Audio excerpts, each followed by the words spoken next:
Dracula.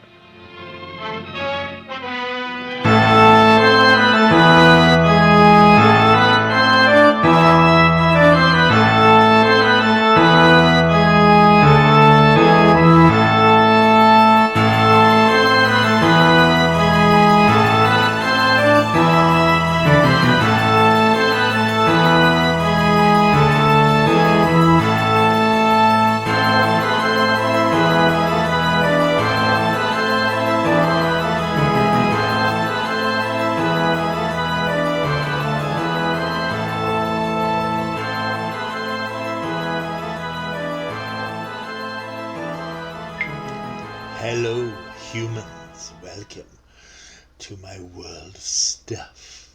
My name is Count Paul Mount. I never drink wine.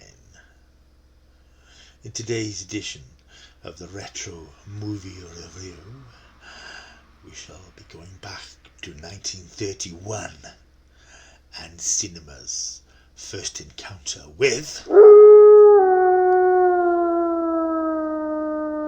Dracula. Sorry about that. Don't know what came over me. I must have thought it was October. I probably should have actually been recording this video in October rather than in September. But having just watched on Blu-ray the original 1931 Dracula, I thought it was time to do a retro movie review. And of course, as you may have seen from a recent video, I've also read the superb comic adaptation of Dracula, which places Bela Lugosi in the role of Dracula in a much more accurate version of the original story than the 1931 film, which I will talk about now because it's an interesting experience. I've seen this film before years ago on one of those Saturday night horror jamborees, which I'm always banging on about on this channel, those film sessions and seasons that imbued in me an interest in fantasy and horror and science fiction.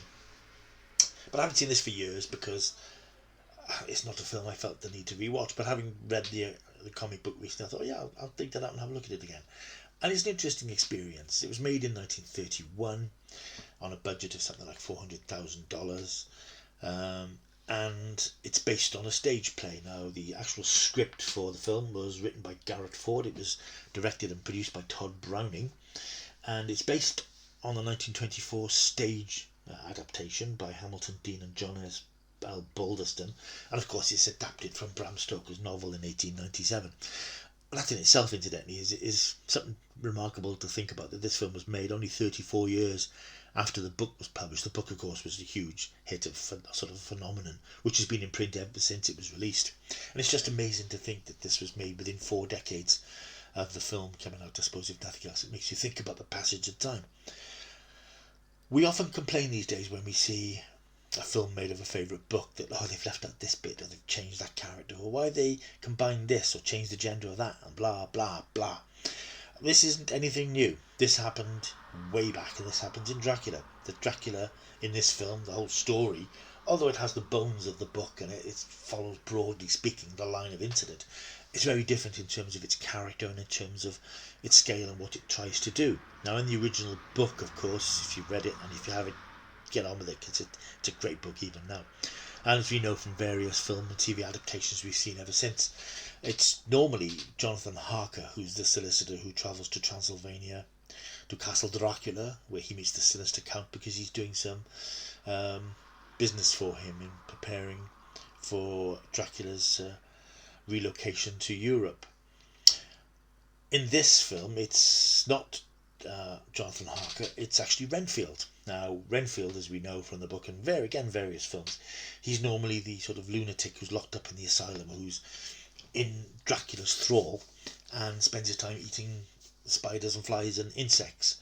And he will, constantly do Dracula's bidding because he's very much his agent in England.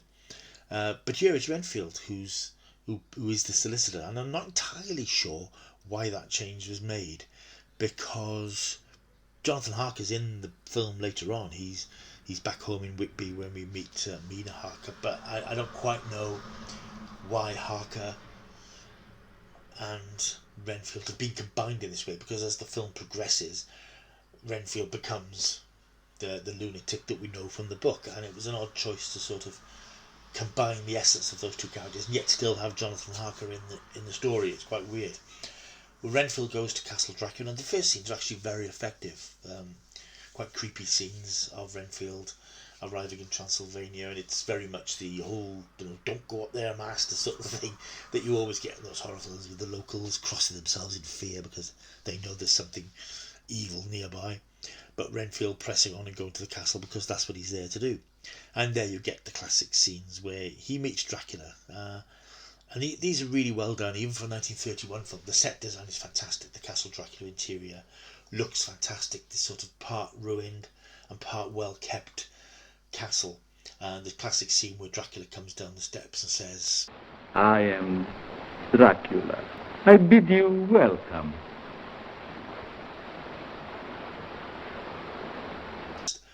A cinema classic moment. Even now it just looks stunning. And he has a certain imposing presence to him, Bela Lugosi. He's not what we think of as Dracula today. We tend to think of that sort of seductively sexual side of Dracula perhaps now, which I think Christopher Lee first brought to the screen. I think whenever we have a Dracula on screen now, they do to emphasise that sort of sultry, sensuous nature of the man rather than the monster. And Bela Lugosi, whilst in no way playing the monster, because he is a sort of a ordinary looking man to an extent. He's got the classic sort of cloak and the suit and all that sort of that sort of a paraphernalia of Dracula's costume. But we never see fangs. We never see him bare his fangs. We never see his brides bare their fangs. We never see any blood. It's all done by suggestion, and that will be a shock to people who are used to the sort of the buckets of blood we see in horror films today. Certainly vampire films, we're so used to see people's throats being ripped out and blood spurting, and that doesn't happen in this film because, as I said, it's 1931, a couple of years after the beginning of the talkies, and this was the first sort of big budget supernatural film ever made, and Universal themselves were quite sort of wary about doing it because they didn't think the public would be interested in something of this nature. But I think Lugosi has a certain bearing about him as Dracula, and I think it's hard to disassociate ourselves from the fact that we know he was the first one to do it on the screen, and that's like an instinctive memory, and he made such an impact in that role, although he only played it properly in one horror film. I think he did Abbott and Costello Meet Dracula years later, but we won't talk about that just now. He just looks the part, and I think because it's the way it's directed, I think Todd Browning really brings up the menace in the character and in the performance. But the performance and all the performances in the film are very stagey because it's adapted from a stage play, and it's full of actors who are just getting used to appearing on screen and acting in front of the camera and talking in front of the camera. So it very much does feel like people up on a stage shouting out to the audience and overemphasizing, and it's got slightly exaggerated movements, everything sort of heightened, which doesn't make it bad, it just makes it a bit of a culture shock if you're not used to watching films like that, and it takes a bit of adjusting to. And even though I've seen it before years ago, I was still sort of, I think because I'd read the graphic novel recently, I was perhaps expecting this to follow that line a bit more thoroughly. I mean, you've got all the stuff about the ship that's he travels to Whitby on, and the slaughter of the crew. That's done quite well because it's done by a lot of off-screen voices and shadows and a very limited set of the ship, with you see one of those sailors strapped to the wheel, his blood drained from him, which is one of the classic sort of images from the book actually that has been actually recreated in lots of versions of the story. Then we get to Whitby. We mentioned Carfax Abbey. You don't really get a sense that we're in Whitby. Obviously it's not filmed in Whitby, it's all filmed on sound stages in Hollywood. But I think that you just go with the flow of the story, and then you do follow the line of the story where Lucy is possessed by Dracula and becomes one of his undead brides, and then he turns his attention to Mina, and it's the story that we know, and that sort of last minute dash to rescue Mina before she turns fully in to destroy Dracula in his wooden box of soil which is hidden in the abbey. So it follows the line from that point of view, but there's lots of detail and certain characters that are omitted, not necessarily to the film or the story's detriment. It's just a different take on Dracula. I think that's what's good about the Dracula story, is that there are ways of interpreting it. But I think if you view the book as sacred text, then you're always going to be annoyed, because writers and directors and producers are always going to come along and want to do something slightly different, because why would you do exactly the same thing as has been done before? And I didn't really like Stephen Moffat and Mark Gatiss' BBC version a couple of years ago, because it just had all the hallmarks of particularly Stephen Moffat's writing.